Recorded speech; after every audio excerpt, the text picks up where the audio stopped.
ඔයාගේ කම්පියුටර් එකේ ඔයා කරන වැඩක් පියවරෙන් පියවර බොහොම පහසුවෙන් රෙකෝඩ් කරලා ඔයාගේ යාළුවෙක් එක්ක ෂෙයා කරගන්න ඕනද?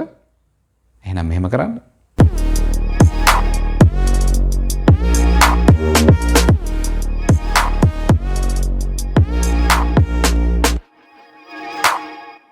Observer X ඔයාලා වදත් ආදරෙන් පිළිගන්නවා. අද මම ඔයාලට හඳුන්වලා දෙන්න හදන්නේ ඔයාලගේ Windows operating system එක තියෙන කම්පියුටර් එකේ ඔයාලට බොහොම ප්‍රයෝජනවත් වෙන ෆීචර් එකක් තියෙනවා. මේ ෆීචර් එකේ නම තමයි Steps Recorder. ඉතින් මේ Steps Recorder එකෙන් කරන්නේ ඔයාලගේ කම්පියුටර් එකේ කරන ඕනම ක්‍රියාකාරකමක් බොහොම පැහැදිලිව steps විදියට පියවරෙන් පියවර විස්තරාත්මකව ස්ලයිඩ් ෂෝ එකක් විදියට රෙකෝඩ් කරලා දෙන එක. ඉතින් ඔයාලට මේක ප්‍රයෝජනවත් වෙන්නේ ඔයාලගේ කම්පියුටර් එකේ කරන යම්කිසි ක්‍රියාකාරකමක් තවත් කෙනෙකුට දැනුවත් වීම සඳහා ෂෙයා කරගන්න අවශ්‍ය වුණොත් ඔයාලට පුළුවන් මේ ස්ටෙප්ස් රෙකෝඩර් එක භාවිතා කරලා ඔයාලා කරපු ක්‍රියාකාරකම ඔයාලා ෂෙයා කරන්න බලාපොරොත්තු වෙන කෙනාගේ දැනුවත් වීම සඳහා ලබා දෙන්න. ඊළඟට මම පෙන්නන්නම් ඔයාලා මේ ස්ටෙප්ස් රෙකෝඩර් එක භාවිතා කරන්නේ කොහොමද කියලා. ඔයාලා කරන්න ඕන ඔයාලගේ කම්පියුටර් එකේ සර්ච් එකේ මෙන්න මේ විදියට ටයිප් කරන්න ස්ටෙප්ස් රෙකෝඩර් කියලා.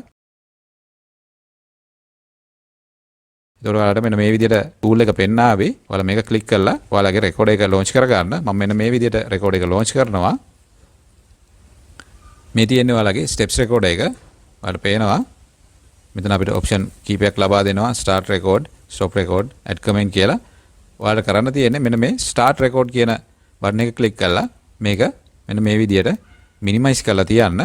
එතකොට ඔයාලගේ කම්පියුටර් එකේ ඔයාලා කරන සෑම ක්‍රියාකාරකමක්ම පියවරෙන් පියවර මේ ස්ටෙප්ස් රෙකෝඩර් එක විසින් රෙකෝඩ් කර ගන්නවා. මම මෙන්න මේ විදියට මේක මිනිමයිස් කරනවා. ඊට පස්සේ මම මෙන්න මේ විදියට ඔයාලට උදාහරණයක් විදියට මගේ කම්පියුටර් එකේ ක්‍රියාකාරකම් කීපයක් කරලා පෙන්නන්නම්. මම මෙන්න මේ විදියට Windows Explorer එක launch කරලා close කරා. ඊට පස්සේ මම මෙන්න මේ විදියට මගේ web browser එක launch කරලා මම මෙන්න මේ විදියට YouTube එකේ පොඩි ක්‍රියාකාරකමක් කරනවා. ඊට පස්සේ ඒකත් close කරනවා.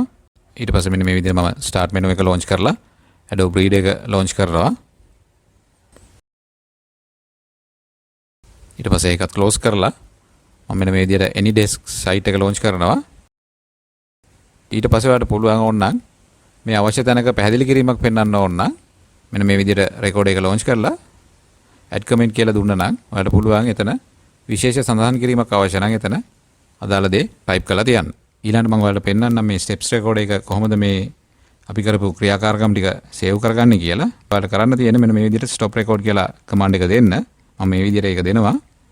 එතකොට මෙන්න මේ විදියට අපිට පෙන්නනවා අපි කම්පියුටර් එකේ කරපු ක්‍රියාකාරකම් ටික බොහොම පැහැදිලිව සේව් කරගෙන තියෙනවා අපේ ස්ටෙප්ස් රෙකෝඩර් එක.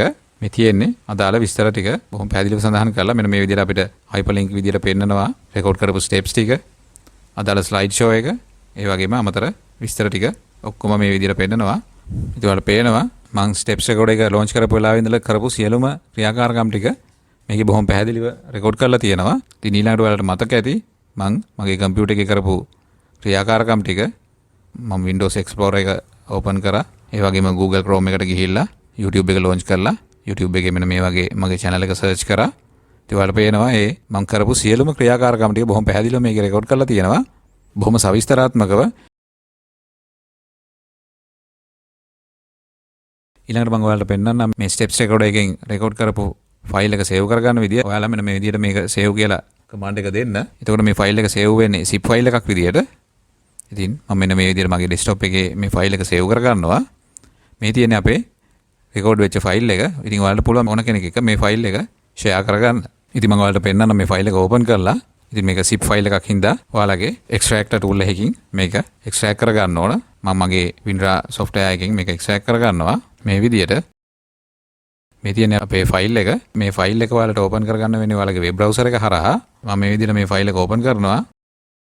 ඉතින් ඔයාලට පේනවා අර ස්ටෙප්ස් ටික බොහොම පැහැදිලිව මේ ෆයිල් එකේ සඳහන් වෙනවා. ඉතින් ඔයාලට පුළුවන් ඔයාලගේ කම්පියුටර් එකේ කරන ඕනම ක්‍රියාකාරකමක් මේ විදිහට රෙකෝඩ් කරලා මෙන්න මේ විදිහට ස්ලයිඩ් ෂෝ එකක් විදිහට සවිස්තරාත්මකව රෙකෝඩ් කරලා ඕන කෙනෙක් එක ෂෙයා කරගන්න. ඉතින් මම හිතනවා ඔයාලට මේ වීඩියෝ එක ප්‍රයෝජනවත් වෙයි කියලා. මගේ channel එක subscribe කරලා notification on කරලා තියාගන්න. ඊළඟ වීඩියෝ එකෙන් හම්බ වෙනකම් මම ගිහිල්ලා එන්න. බොහොම ස්තුතියි.